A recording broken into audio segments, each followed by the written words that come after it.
दालमंडी में सड़क चौड़ीकरण परियोजना के तहत ध्वस्तीकरण की कार्यवाही लगातार जारी है। बुधवार सुबह नगर निगम की टीम चिन्हित 3 जर्जर भवनों D50/212, C1/23 और CK67/25 को गिराने बुलडोजर के साथ मौके पर पहुंची।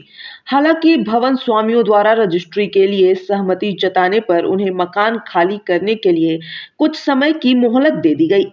दालमंडी के अलग अलग हिस्सों में पहले से ध्वस्त भवनों को पूरी तरह जमींदोज करने का काम भी तेजी से चल रहा है।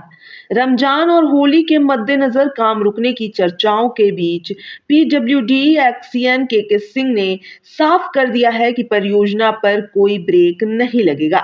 उनके मुताबिक ध्वस्तीकरण और भूमि अधिग्रहण की प्रक्रिया समानांतर रूप से जारी है और बड़ी संख्या में भवन स्वामी कैंप कार्यालय पहुंचकर रजिस्ट्री करा रहे हैं।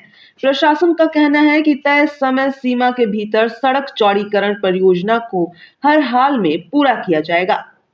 सर, आज की कार्रवाई के बारे में बताइए। आज नगर निगम के द्वारा जो चिन्हित भवन थे, जर्जर भवन, उन 3 भवनों पर कार्रवाई हेतु संयुक्त टीम मौके पर गई। भवन स्वामियों के द्वारा उन भवनों की रजिस्ट्री कराए जाने पर सहमति व्यक्त करते हुए उनके द्वारा रजिस्ट्री कराई जा रही है और जो पूर्व मकान जिस पर ध्वस्तीकरण का कार्य चल रहा था वो लगातार अभी भी चल रहा है और पूरे शांतिपूर्ण माहौल में ये कार्य लगातार चल रहा है। सुरक्षा के दृष्टिगत पर्याप्त फोर्स लगाई गई है, बैरिकेडिंग और ड्रोन से निगरानी की जा रही है।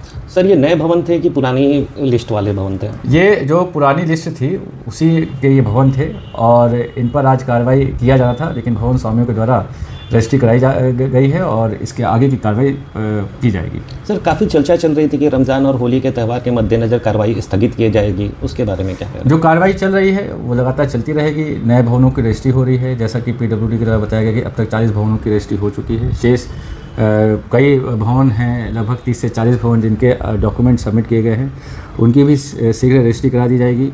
जब रजिस्ट्री कराती है तो उसको खाली कराए जाने के लिए कुछ समय दिया जाता है, तो वो सभी नियमों का पालन करते हुए आगे की कार्रवाई की जाएगी। मतलब त्यौहार के मौके पे भी, रमज़ान में भी कार्रवाई लगातार चलती कार्रवाई जो चल रही है लगातार चलती रहेगी।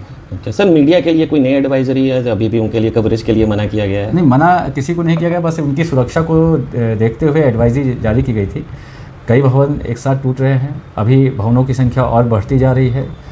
ये जो रजिस्ट्री हो गई है इन पर भी ध्वस्तीकरण का कार्य शुरू होगा, तो एक समय ऐसा आएगा जिसमें 50 से प्लस अधिक भवन होंगे जिस पर ध्वस्तीकरण का कार्य चल रहा होगा। तो ये सुरक्षा के दृष्टिगत उनको ध्वस्तीकरण के दौरान अनुरोध किया गया है कि वो ना जाएं, ये उनकी सुरक्षा के लिए है।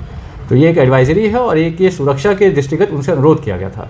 स्थानीय लोगों का आरोप लगा रहे हैं कि मीडिया को कवरेज के लिए जानबूझ के रोका जा रहा है ताकि उनकी बात में सामने ना आ पाए। नहीं, ऐसा बिल्कुल नहीं। जैसे अभी मैंने कहा कि ये सुरक्षा के दृष्टिगत भवन, क्योंकि ये जो है गली सकरी है, डेंस पॉपुलेटेड एरिया है, लगातार कई भवन हैं, आमने सामने के भवन हैं जिसमें ध्वस्तीकरण कार्य चल रहा है, तो कोई भी मलबा या किसी प्रकार की कोई अप्रिय स्थिति ना हो। जैसा कि पूर्व में एक बार किसी यूट्यूबर के साथ में घटना हो भी गई, मलबा गिर गया, तो इस प्रकार की कोई अप्रिय स्थिति ना हो, तो उनकी सुरक्षा को लेकर ये एडवाइजरी जारी की गई है। जब हम लोग ध्वस्तीकरण कार्य करते हैं, बैरिकेडिंग करते हैं, जो पब्लिक का मूवमेंट है उसको भी रोका जाता है, तो ये एक सुरक्षा के दृष्टिगत एक प्रिवेंटिव उपाय है ताकि किसी प्रकार की कोई अप्रिय स्थिति ना हो। तो लोगों का ये भी आरोप है कि मकान के अंदर लोग रह रहे हैं फिर भी ध्वस्तीकरण किया जा रहा है।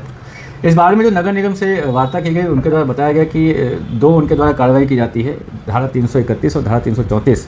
331 के अंतर्गत जर्जर मकान घोषित किया जाता है, 334 के अंतर्गत यह रहता है कि जो उसके अंदर रह रहे हैं उनको बाहर निकाला जाए उनकी सुरक्षा को देखते हुए।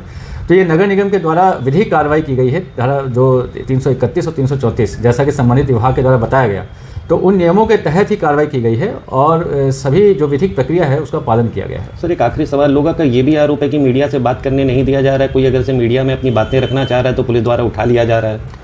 अभी तक इस प्रकार की किसी के साथ कोई कार्रवाई नहीं की गई है। जो व्यक्ति अराजकता या शांति व्यवस्था में बाधक बनता है या अफवाह फैलाता है उसके खिलाफ ही कार्रवाई की गई है और किसी भी व्यक्ति को अनावश्यक पुलिस हिरासत या कोई अनावश्यक उत्पीड़न की कार्रवाई नहीं की गई। हाँ, जो शांति व्यवस्था में बाधक रहेगा, जो माहौल है उसको बिगाड़ने की कोशिश करेगा, तो उस पर सख्त वैधानिक कार्रवाई की जाएगी।